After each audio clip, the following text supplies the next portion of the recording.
প্রিয় অষ্টম শ্রেণীর শিক্ষার্থীরা, শুভেচ্ছা নিও। আজকে আমি তোমাদের বিজ্ঞান বিষয়ের নতুন বই থেকে চতুর্থ অধ্যায় উদ্ভিদে বংশবৃদ্ধি এর ৪১ পৃষ্ঠার দুটি কাজ সমাধান করে দেব।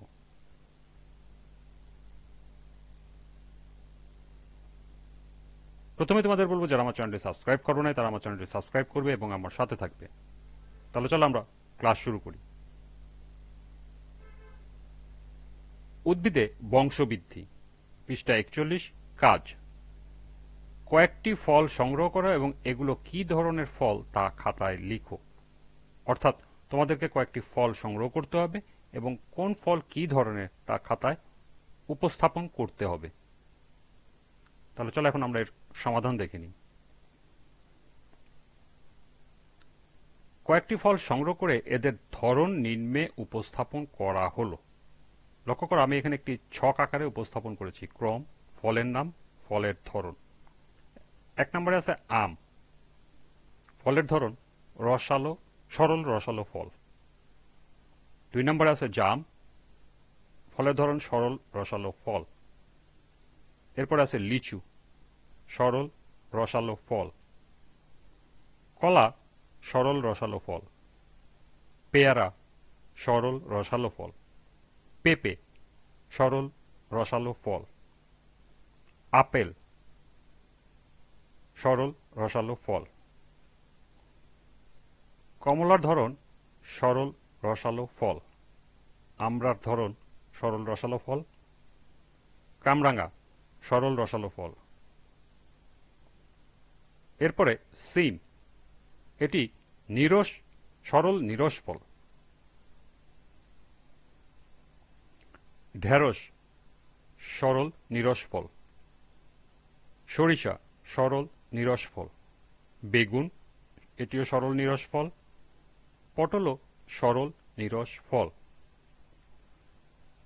এরপরে আছে আতা, গুচ্ছ ফল। শরীফা, গুচ্ছ ফল।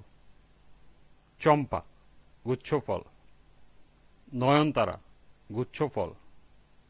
আকন্দ, গুচ্ছ ফল। এরপরে লক্ষ্য করো আনারস, এটি হল যৌগিক ফল। কাঁঠাল, যৌগিক ফল। ডুমুর, যৌগিক ফল।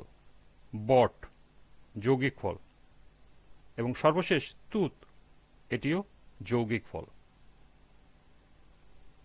এই ছিল এই কাজের সমাধান। ৪১ পৃষ্ঠার নিচে দেখো আরেকটি কাজ আছে।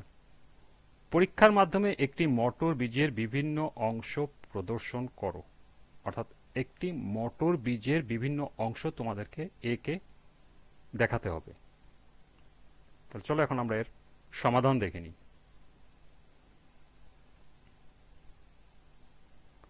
একটি মটর বীজের বিভিন্ন অংশ নিম্নে প্রদর্শন করা হলো।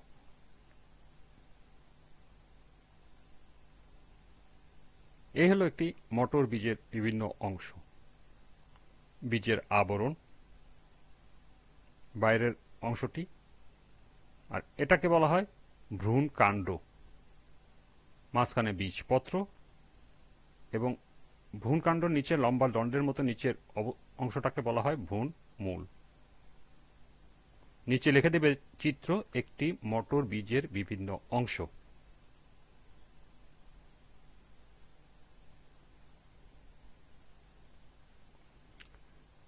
এই ছিল ৪১ পৃষ্ঠার দুটি কাজের সমাধান। আজকের ক্লাসটি এ পর্যন্তই।